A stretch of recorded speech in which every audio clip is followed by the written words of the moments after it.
खबर अपोजिशन जी सरगर्मी तेज थियण बाद हुकूमती इत्तेहाद मुतहरिक थी वियो आहे। MQM वफ़द जे ANP अॻवान सां मुलाक़ात कई आहे।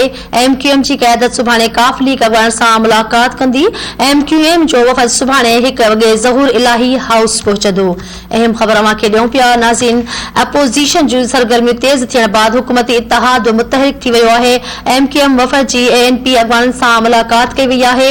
MQM जी क़यादत सुभाणे काफ लीग अॻवान सां मुलाक़ात कंदी। MQM जो वफ़द सुभाणे 1 वॻे ज़हूर इलाही हाउस पहुचंदो। MQM जो वफ़द सुभाणे अॻूणे वज़ीर आज़म चौधरी शुजात सां मुलाक़ात कंदो। वसीम अख्तर ऐं आमिर खान चौधरी शुजात जी अयादत बि कंदा।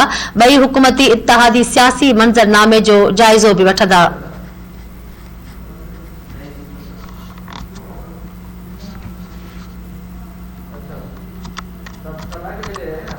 अवां खे अहम ख़बर ॾेई रहिया आहियूं। अपोजिशन जूं सरगर्मियूं तेज़ थियण बाद हुकूमती इत्तेहाद मुतहरिक थी वियो आहे।